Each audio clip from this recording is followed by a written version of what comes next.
Happy Sunday, guys. I just tried to Facebook Live this video, but it's not letting it go through for whatever reason.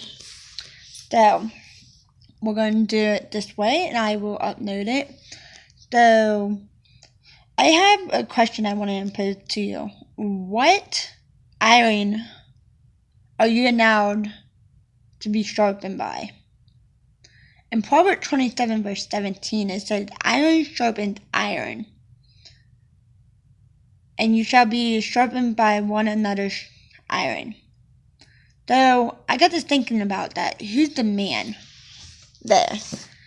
So as I was trying to catch up with my devotional and everything, because I've been on the run like crazy, God took me to all over the place, but he took me to Leviticus 18 verse 21, and it reads like this: "Do not give any of your children to be sacrificed to Moloch, for you must not profane the name of your God. I am the Lord." So, knowing me, I studied the Hebrew of Moloch and what it meant. And it caught me by surprise. It meant God, lowercase G-O-T, of iron. So I got to thinking about it. Okay, Lord, this is interesting. And I believe this was what's behind some spirit that's in the White House. Amen? So as I continue, God took me to the book of Jeremiah. And it's Jeremiah 32 verse 35. And God reads like this. Give me 1 second and turn there. "They built high places for Baal in the valley of Ben Hinnom to sacrifice their sons and daughters to Moloch, though I never commanded, nor did it enter my mind that they should do such a detestable thing and so to make Judah sin." The word Judah there means praise. So we see in Jeremiah, we see the passing of sons and daughters through the fire to Moloch. So Ezekiel, a couple years, decades down the road, whatever you want to call it, we see in Ezekiel 20 verse 25,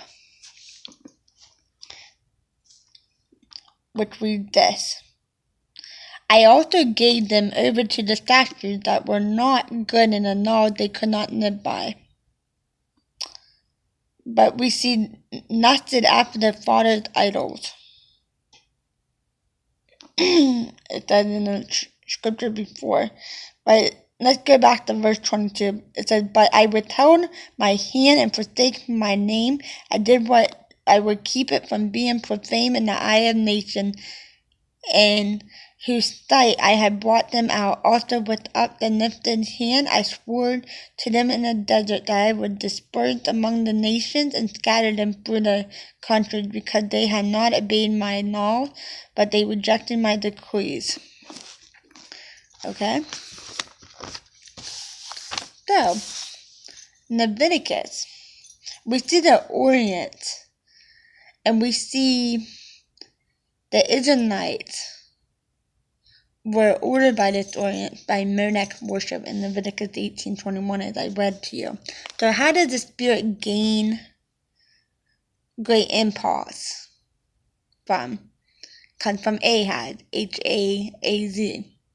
So we see this continue to surface with Josiah, and he failed to reform of this.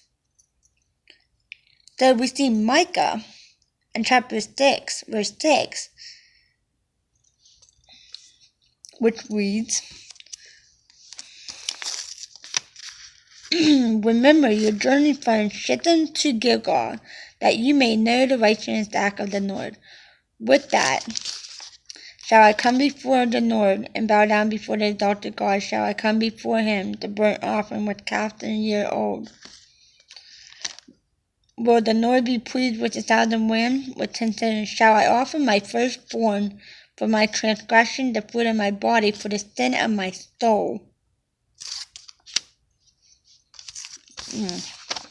So, sin of my soul. My spiritual mother, she had no idea how much in tune she is with me. But in Psalms 24, where it says, open thy gates,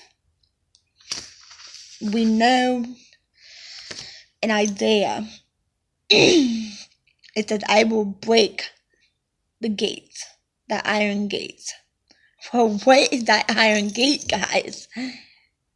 Oh, who's over that? It has to tie in with Monarch. Then Abram, when Abram was sacrificing Isaac, if you trust your theology, it ties back to this. Have he not and listened to God, he would have sacrificed into this. Amen? Wow. It's deep, guys. But it says, open the gate. Be lifted up, all you everlasting gates. For the glory of the Lord shall come in. Or something along that effect, right? The word gate there means door. I just read it to you in Micah 6 verse 6.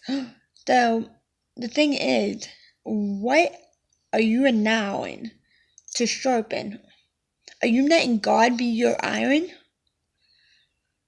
scepter? Or are you letting Satan? So, whatever you allow to influence you is what is the iron that's choosing to sharpen you. Glory. So I'm going to say that again. Whatever you're now in influence you is the iron you choose to sharpen you. Glory to God. But I hope this is encouraging you guys. Because, the spirit is so strong and so rapid today. And it's also behind abortion. I'm not talking about natural abortions, so to speak. Because it does, but it's behind fire too. There is such a spiritual abortion that taking place. There's an attack out on it. But God is able to break it off. I came to a conclusion in my life that I want to be birthing like for a long period of time, being pregnant other than be pregnant and give birth prematurely. There's a reason for that, guys. So, God loves you. I hope this will encourage you. Be blessed.